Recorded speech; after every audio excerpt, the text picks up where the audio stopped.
everyone, I'm Lynn with Psychic Focus at psychicfocus.blogspot.com, and today's topic is a little different but very interesting, and the topic is, why do we poop? So the question that was sent to me is another question no one has answered properly. Why do we eat? Why do we poop? Why does this physical aspect of us sometimes feel strange, alien, and even meaningless? It's as if we want to be fully food independent and just experience or act without this heavy rock behind. I know that during out-of-body experiences and lucid dreaming, human aspects like eating or pooping or peeing, they don't exist for our astral self unless we wish it to be. At first glance, it seems our existence is much more perfect in the spirit realm. The physical world may be better and more interesting, but weirder and more alien. Do we also have to eat? When do we evolve into non-physical beings? What is the purpose of eating or experiencing consumption of flesh and other beings, water included? Yet again, it's more interesting to hear an intuitive and spiritual perspective rather than the perspective of mainstream science, because I've heard it and it doesn't feel like the full picture. And I just thought this was a really great question.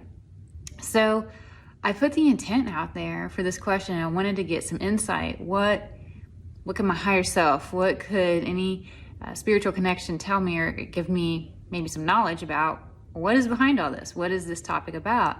And I get that eating and eliminating is part of our 3D lesson and experience. It is somewhat a low vibe activity, however necessary within our 3D world. And in our 3D world, it revolves around a linear timeline. And we all know this. We experience birth, aging, all of that kind of thing. So everything is very linear.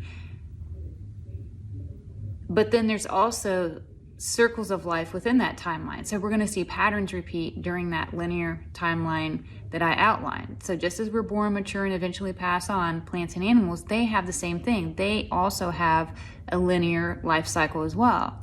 Life is a process of birth and death, and every living thing in our 3D world is part of that life cycle and connected through a carbon connection. So eating and excreting is part of the cycle and how the cycle continues on. So you have smaller cycles of maybe plant life, animal life within our longer human life cycle. And then there's things that live and outlast us as well. A bird may eat a berry, taking on the life essence of the berry. And then when the bird excretes the seeds, it creates new life through the shedding of the seeds within its own fertilizer.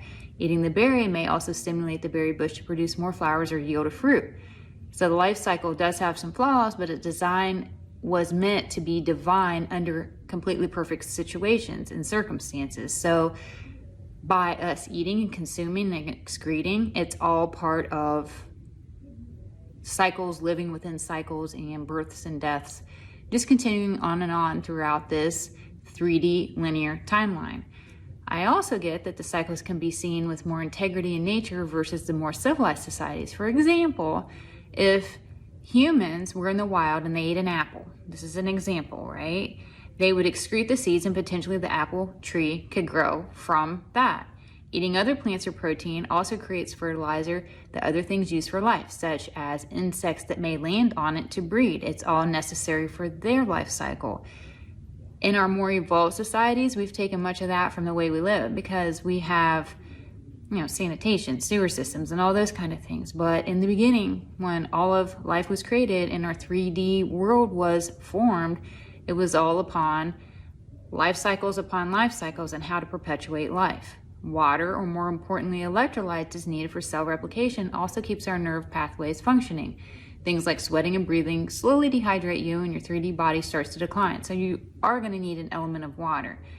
For those of you out there that feel weighed down by food, the need for food and all of that, the good news is as you ascend, this is going to be less important, and you need to nourish your body, but it looks to be able to extract some of the needed life force from the sun. So it won't be solely dependent upon other things or animals, plants, that type of stuff. We cannot be, stuck in this way. Or this mindset of it weighing us down, because that's part of who we are in this 3D world.